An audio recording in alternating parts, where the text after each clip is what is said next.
What doesn't kill you makes you stronger to supersize and grow your business. Well, does it? Sharon Horne-Ellstrom here, and for our idiom today, we're talking about the idiom, what doesn't kill you makes you stronger. This one's attributed to Friedrich Nietzsche.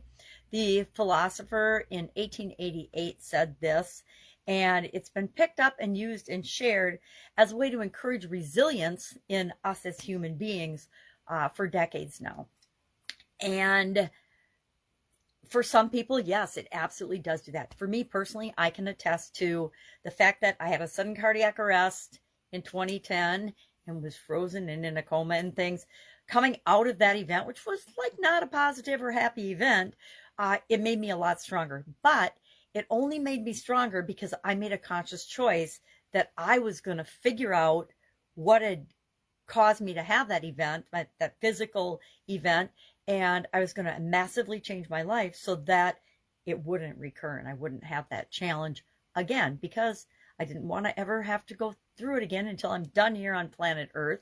So for some people, when we have a significant emotional event, when we have a trauma or a death in the family or a near-death experience ourselves or a death experience ourselves, it does make us stronger. We decide that we're going to live our lives on our own terms. We be, unapologetically ourselves, and we move forward in our life.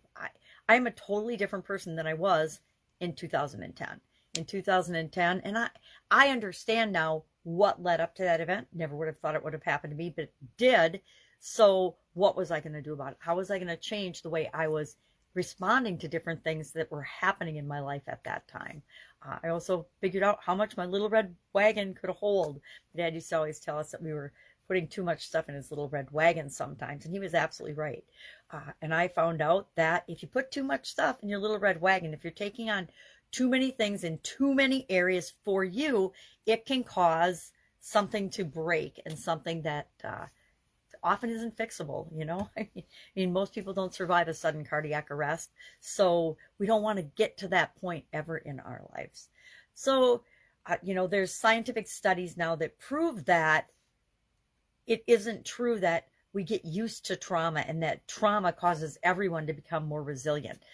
For a lot of people, and I would say the vast majority of people, trauma and drama and terrible things happening to them actually destroy their life, and they're never the same. They don't figure out how to be resilient. Now, when it comes to building and growing and supersizing our businesses and having a business in the first place, you have to figure out how to be resilient, because stuff's going to fly at you from all different directions. If not every day, pretty much every week and every year for sure. Look at the pandemic. How many people were chugging along, running their businesses, and along came COVID-19 and shut their business down.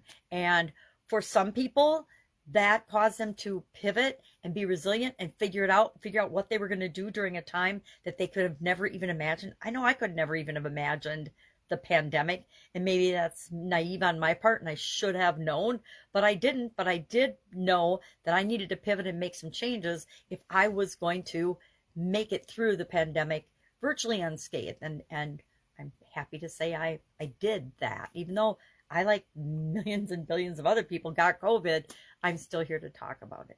So what are some ways that you build resilience, deal with the challenges and the setbacks and the obstacles that are inevitable as you're growing and building and supersizing your business? Share those in the comments below. And I will, of course, be with you tomorrow with another interesting idiom. What does it mean? Where does it come from? And how might you use it to build and grow and supersize your business? Have a fantastic day, and I'll see you tomorrow.